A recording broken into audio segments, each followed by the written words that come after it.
이번에는 공천 헌금 의혹과 관련된 내용 집중적으로 보도해드리겠습니다. 처음은 강선우 의원의 공천 헌금 의혹으로 시작이 됐었습니다. 이 녹취가 폭로되면서부터였죠. 여러분도 들으셨겠지만 2022년 4월 21일 저희가 한번 문자로 좀 정리를 해봤습니다. 민주당 기초광역의원 후보 3차 공천 결과 발표 전날입니다. 역시나 이 시점이 매우 중요합니다, 여러분. 2022년 4월 21일이 어느 시점이었냐면 민주당의 기초의원, 광역의원 후보자의 3차 공천 결과 발표 전날이에요. 매우 중요한 날이죠. 그 직전에 강선우 의원이 전화를 겁니다. 김경으로부터 1억 받은 걸 사무국장이 보관, 일반인들 이해하기 쉽지 않은 얘기들이다. 정말 그냥 아무 생각이 없었던 거죠. 돈에 대한 얘기를 들은 이상 도와드려도 안 되지만 정말 일이 커진다. 김병기 의원과 강선우 의원은 이런 통화를 했는데 그때 당시 신분을 한번 보십시오. 김병기 의원은 민주당의 서울시당 공천관리위원회 간사였고요. 강선우 의원은 민주당의 서울시당 공천관리위원이었습니다. 이런 대화를 나눴다는 것만으로도 저 자리에 있었던 분들의 대화는 부적절하죠. 어쩌자고 나한테 그걸 상의했나 라고 김병기 의원이 얘기하자 강선우 의원이 의원님 저 좀 살려주세요 라고 도움을 요청합니다. 합당한 이유가 없다면 통과시킬 수 없다. 내가 어떤 행동을 취하더라도 묵인하는 거 아니겠느냐 라고 말은 했지만 다음 날 1억을 건넸다라는 의혹이 제기된 김경 후보는 단수 공천을 받습니다. 공천 헌금이 건네졌고 효과가 발휘됐다라는 게 의혹의 핵심인 거죠. 그런데 이 공천 헌금 의혹은 김병기 의원 본인에게도 향하고 있습니다. 김병기 의원의 아내가 이 동작구 지역 구의원 2명으로부터 수천만 원의 공천 헌금을 받았다가 늦게 돌려줬다라는 의혹이 폭로된 겁니다. 탄원서의 내용을 보면 전직 구의원 A씨가 김병기 의원의 부인에게 김병기 의원의 자택에서 2020년 설 명절에 현금 5만 원권으로 2천만 원으로 전달했다라는 탄원서 내용이 공개가 됐습니다. 2020년 6월에 새우깡 담긴 쇼핑백에 현금 5만 원권, 1만 원권을 섞어서 2천만 원을 전달했다. 딸 주라라며 늦게 돌려줬다라는 거죠. 설 명절에 받고 6월에 돌려줬다라는 의혹입니다. 자, 또 다른 공천헌금 의혹은 2020년 3월 이후 김병기 의원의 측근 구의원 C에게 전직 구의원 B와 이런 내용이 오고 가죠. 사모님한테 말했던 돈을 달라라고 전화를 걸고 동작구청 주차장에서 1,000만 원을 전달했다라는 내용의 탄원서가 공개된 겁니다. 2020년 6월, 역시 6월에 김병기 지역구 집무실에서 1,000만 원을 돌려줬다라는 의혹입니다.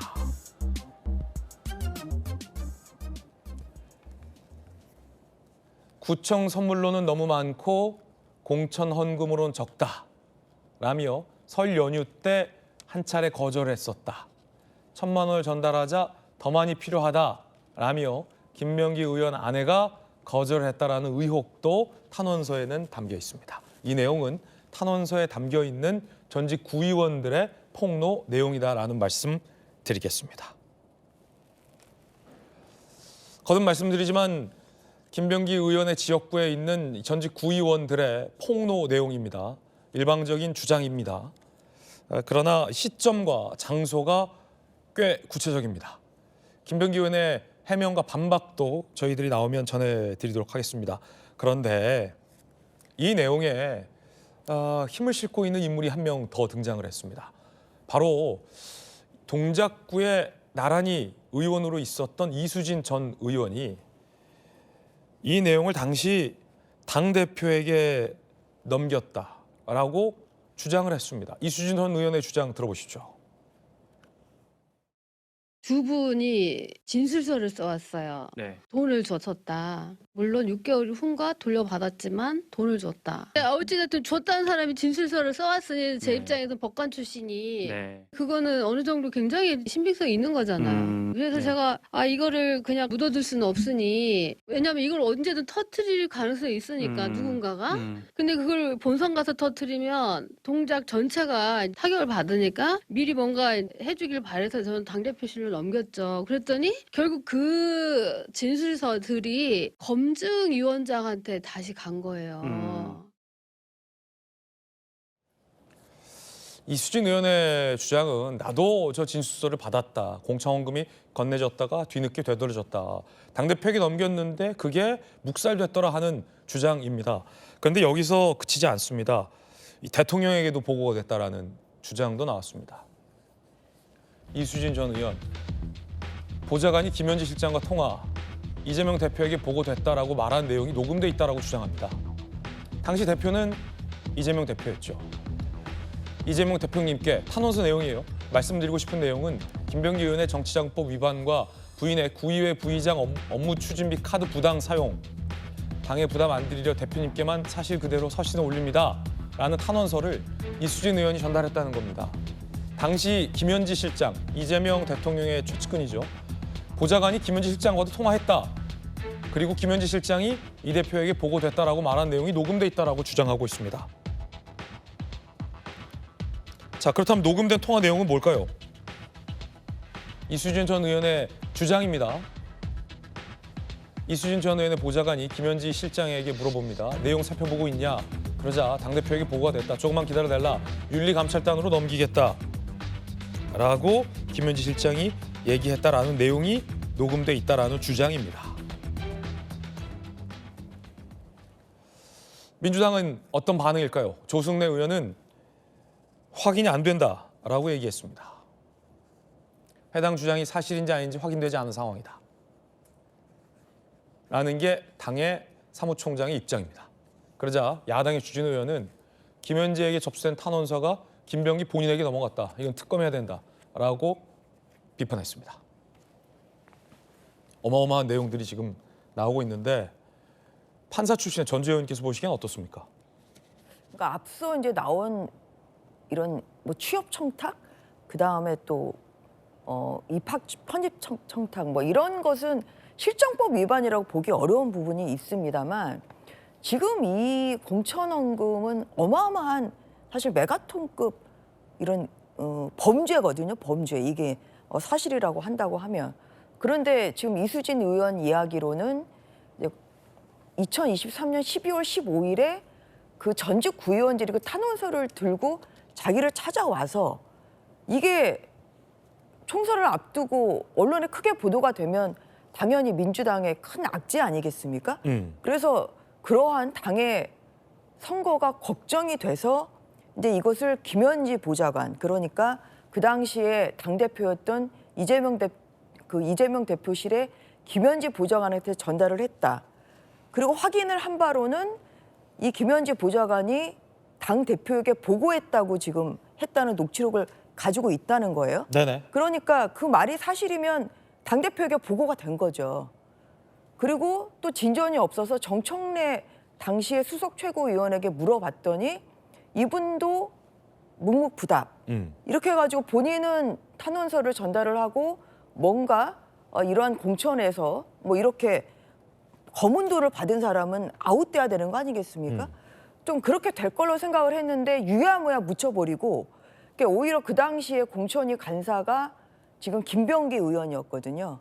그런데 이분이 비명 행사 그리고 또 친명 공천을 주도했던 이런 분 손에 이 탄원서가 들어갔고 그래서 본인이 결국은 이수진 전 의원이 본인이 공천에서 탈락을 하는 이런 좀 상황이 발생을 좀 한 거죠. 그래서 여기서 중요한 것은 저는 이렇게 거문도를 받은 분이 공천을 받는 것이 그 민주당의 지금 그 당시에 공천이었다는 게 놀랍고요. 그러니까 이런 분이 공천을 받으면 안 되는 거잖아요.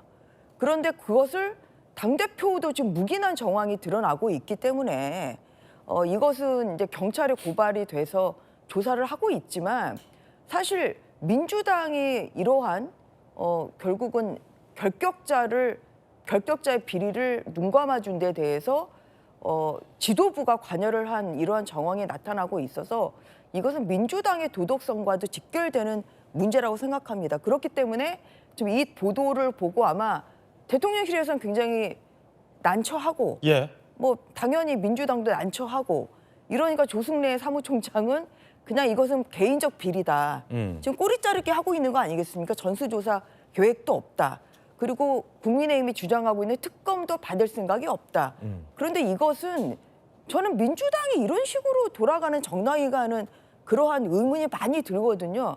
그냥 이렇게 그냥 검은 눈 받은 분들 공천 받고 강선우 의원 같은 경우도 있을 수가 없는 일인데 결국 김경시 의원이 그 방금 앞서 나온 이 녹취록만 보면 2022년 4월 22일에 발표할 때 김경시 의원은 배제가 돼야 되죠. 탈락을 해야 네. 되는데 됐다는 것 자체가 그것도 결국은 무마가 된 거잖아요.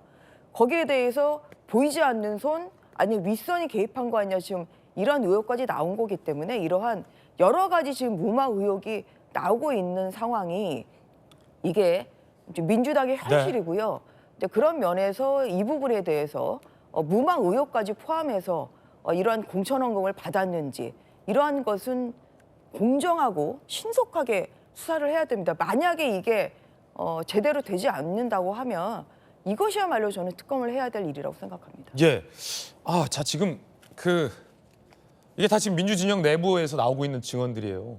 보좌진도 민주당 소속이었고 이수진 전 의원도 민주당 소속이었는데 어디서부터 좀 짚어봐야 될지 모르겠는데요. 일단 사실이라고 단정할 수 없다라는 말씀 아직은 드립니다. 주장이고 폭로 내용인데 공천원금이 전달됐다라는 것도 확인해 봐야 돼요. 그죠? 새우깡 봉지까지 나왔잖아요, 아까. 그리고 선물로는 많고 헌금으로는 적다. 뭐 이런 안에 워딩이라는 주장도 지금 나와서 이게 공천 헌금 의혹 자체가 사실인지 여부 확인해 봐야 되고 두 번째는 탄원서가 이수진 전 의원의 주장에 따르면 당대표에게 김현지 실장 등을 통해서 체크를 하고 당대표에게 전달됐는데 이게 당사자인 김병기 의원에게 전달됐다라는 의혹이잖아요. 이것도 굉장한 이른바 이 무마 의혹이다라고 전재 의원께서는 질타해 주셨는데 오늘 한국일보의 단독 보도를 보면 김병기 의원이 보좌관에게 그 탄원서를 주면서 내가 갖고 있으면 압수수색 대상이다. 네가 보관해라. 라고 지시했다라는 추가 의혹 보도도 지금 한국일보에 나오고 있거든요. 그런데 관련해서 당의 사무총장인 조승래 의원은 이 모든 의혹들이 사실인지 확인하기 어렵다라고 하셨지만 앞에 공천원금 문제는 그렇다 치더라도 탄원서가 이재명 당대표에게 전달됐는데 이게 본인에게 갔다. 보좌관이 그 탄원서도 지금 들고 있다는 거 아닙니까? 한국일보 보도 내용. 이건 확인할 수 있는 건 아닙니까? 물어보면 되잖아요. 청와대에. 글쎄요, 청와대에 물어볼 일은 아닌 것 같고요. 김현지 실장을 통해서. 지금 나와 있는 내용 보면 이게 통상적으로 이 사건을 무마하는 과정으로 보기에는 뭐 저는 그렇게 보이지는 않습니다. 왜냐하면 선거 시기를 앞두고 이런 류의 투서라든가 진정서는 당 지도부에 많이 들어오죠. 많죠. 경쟁하는 후보 측에서 없는 사실을 만들어내는 것도 있고 감추고 있다가 결정적 국면에 이것을 제보함으로써 이후 이제 선거 경선 과정에서 아니면 공천 과정에서 유리한 국면을 만들기 위해서 활용하는 경우도 있습니다. 이렇게 접수되는 게 당 국회 본청에 있는 당 대표실이든 아니면 당 대표 당시의 의원실이든 간에 들어오면 그걸 대표가 결정하고 당부 판단해서 바로 어떤 조치를 합니까? 당연히 윤리감찰단으로 가는 거죠. 네. 간 이후에 그게 김병기 의원의 손에 넘어갔다면 네. 그 과정은 왜 그랬는지는 한번 볼 필요는 있을 겁니다. 그 과정. 근데 그때 김병기 의원이 검증위원장이었기 때문에 이런 내용이 접수된 것을 확인할 수 있는 위치에 있을 수도 있습니다. 그래서 문제가 제기된 걸 알면서도 그냥 덮었다면 그것은 뭐 비판받을 수 있고 문제가 있을 수도 있다고 보는데 그게 이재명 당시 당 대표실을 거쳐서 윤리감찰단으로 넘어간 사실 자체를 엮어서 당시 보좌관이 김현지였고 당시 대표가 이재명이었으니까 조직적으로 뭐 사건을 무마했다 이렇게 평가할 문제는 아닌 것 같고요. 이수진 전 의원이 한국일보와의 인터뷰에서 오늘 이렇게 주장하고 있습니다. 당대표니까 원칙을 지켜줄 것이라 믿었다. 이재명 대통령 얘기예요. 탄원서를 사본도 남기지 않고 이재명 의원실 보좌관이던 김현지 청와대 부속실장에게 전달했는데 의혹은 무마됐고 이재명 대표를 믿고 비위를 고발했던 이들은 모두 공천에서 배제되는 불이익을 받았다라고 지금 주장하고 있거든요. 본인이 공천 배제됐잖아요. 네. 그리고 그 동작을 전략 지역으로 선정한 바로 직후 탈당을 합니다. 탈당하고 당시 이수진 의원이 이재명 대표의 재판 관련돼서 전과 완벽히 다른 태도로 공격했습니다. 네. 그러니까 이 내용이 혹시 뭐 전달을 했다면 거기까지는 사실일 수 있지만 그 이후에 이루어진 절차에 대해서는 본인의 판단이고 지금 평가 아닙니까? 그러니까 지금 이수진 의원의 주장은 일방적 주장으로 현재는 보는 게 맞지. 이수진 의원의 일방적 주장이다. 그렇죠. 그게 뭐 그걸 받았어도 네네. 예를 들면 이게 2020년에 있었던 사건인데 2023년 총선을 앞두고 본인과 같은 지역구는 아니긴 합니다만 이런 탄원서가 들어왔으면 그 탄원서를 작성한 이들이 어떤 이해관계에 얽혀 있는지 이런 것도 아마 윤리감찰단으로 넘어갔으면 확인했을 거고요. 내용을 좀 검증해 볼 필요가 있다. 그렇죠. 본인에게도 확인 당연히 했겠죠. 이런 탄원서가 들어왔습니다. 이게 사실 맞습니까? 이런 과정이 있었을 가능성이 높습니다. 이건 통상적인 절차니까요. 그렇고요. 이제 그 과정에서 이게 뭐 내용도 보면 그때가 총선 과정이었는데 지방선거를 뭐 2년 앞두고 있지만 그걸 공천 헌금의 성격으로 볼 수 있겠느냐. 6개월 만에 다시 반환됐다는 점. 그 내용도 설 선물로는 작고 공천 헌금으로는 너무 큰 거 아니냐. 이렇게 매우 그 나와 있는 내용이 구체적이어서 신빙성이 있어 보이는 반면 내용 자체가 어떤 의도된 네네. 탄원서로 작성돼 있을 가능성도 분명히 있기 때문에 지금 주장 자체를 사실로 단정해서 그때 이미 수수가 있었고 대표한테 전달됐는데 무마됐고 그렇기 때문에 그거에 직접 관여한 이 김현지 실장 등의 문제고 이렇게 가정의 가정을 법해서 결론을 내는 것은 아직 뭐 그 단계까지 진위 규명이 된 건 네. 아니라고 보고요. 뭐 어제 조승래 사무총장이 그 사실관계 확인은 안 됐다라고 했지만 이 부분 역시 2024년 총선 공천 과정에서 이게 전달됐던 부분에 대해서도 한번 당에서 살펴보지 않을까 싶습니다. 예.